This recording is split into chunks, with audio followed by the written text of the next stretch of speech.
Bonjour tout le monde, comment ça va par chez vous? Cette semaine, l'eau de, avec un D comme Dédé, qui va gratter Dédé. Seuls les plus de blablabla, comme d'habitude. Hein. Département numéro 11, donc plus avec les doigts, qui fait partie de la nouvelle région Occitanie, qui était dans l'ancienne région Languedoc-Roussillon, et qui a pour préfecture Carcassonne, les remparts de Carcassonne. Un truc majestueux, magnifique. Une fois dans votre vie, il faut aller voir ça. On parlera aussi des autres villes qui s'appellent Limoux et Narbonne, qui sont connues chacune pour deux choses complètement différentes. Qu'est-ce qu'on se raconte d'autre? Cours d'eau, l'Aude, qui passe. Et c'est à cheval sur... c'est ça... Alors, on a du mal à y croire tel que c'est basé, mais c'est quand même à cheval sur deux massifs montagneux. Les Pyrénées d'un côté, hein, qui est les Pyrénées sur le sud du département, et la toute fin du massif central qui arrive sur un tout petit bout du département. Hein. C'est tutti tiwini tipini nirikiki kiki. Mais c'est vraiment c'est la fin, la toute fin.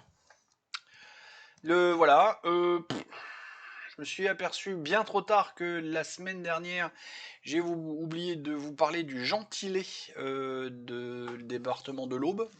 Donc pour ceux qui ne l'auraient pas trouvé depuis, c'est les Aubois. Dans l'Aude, c'est pourquoi ça n'apparaît plus. Voilà, j'ai encore pété mon truc. Et je comprends pas. Je sais pas. C'est la nouvelle année, la nouvelle installation.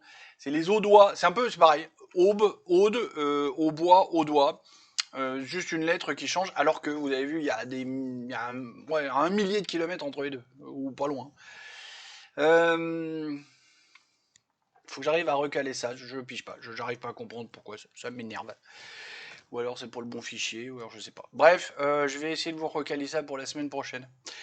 Qu'est-ce qu'on peut se raconter sur ce département du Sud, déjà, qui est en bord de mer, hein, il y a un petit bout quand même qui touche la Méditerranée. Non, l'affiche veut que je commence par la gastronomie. Allez. Alors l'Aude, c'est le point central, la capitale mondiale du cassoulet, puisqu'il y a Castelnaudary là-bas. Je vous parlais de la mer entre Gruissant et Leucate, ce sont deux points d'huîtres, ce sont deux points ostréicoles très importants, connus des amateurs d'huîtres.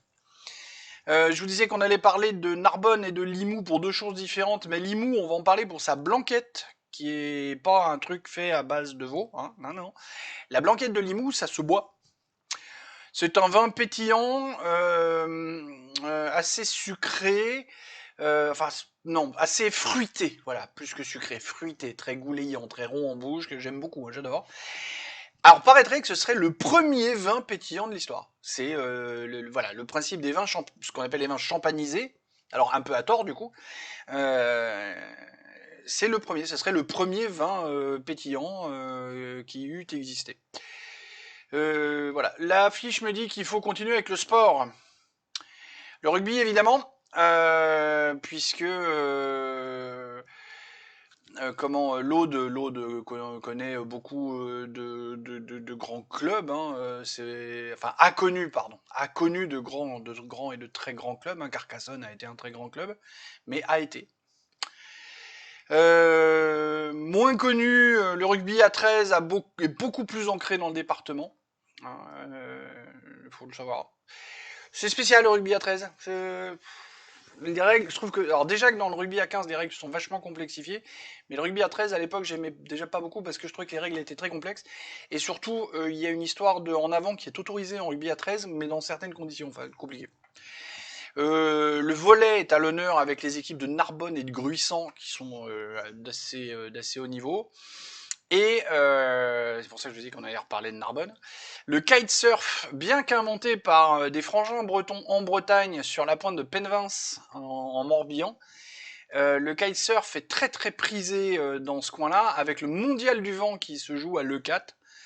Et pareil, c'est dans ce coin-là qu'il y a le fameux couloir là où on prend des vents de taré pour faire du kitesurf, la funboard, les records de vitesse. Enfin, c'est un truc un truc assez génial. Vraiment, pour les amateurs de sport de glisse aquatique, c'est vraiment l'endroit où il faut aller. En matière de personnalité, nous allons noter la naissance d'Olivia Ruiz, qui est née à Carcassonne, et Charles Trenet, qui est né à Narbonne.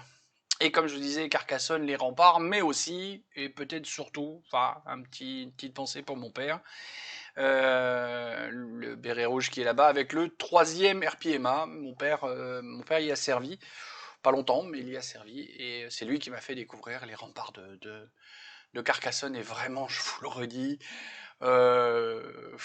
il faut aller voir ça.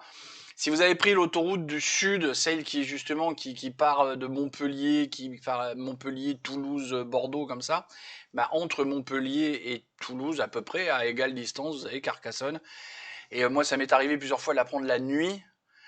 Et vraiment, j'ai regretté d'être au volant parce qu'en fait, l'illumination qu'il y a sur les remparts pendant qu'on passe sur l'autoroute, on voit, parce que l'autoroute est un tout petit peu plus en hauteur par rapport à la ville, et c'est juste magnifique, ça donne envie de s'arrêter. Le problème, c'est qu'au moment où on voit Narbonne, la sortie, elle est 10 km avant. C'était trop tard. Voilà. Pas grand chose de plus à en dire.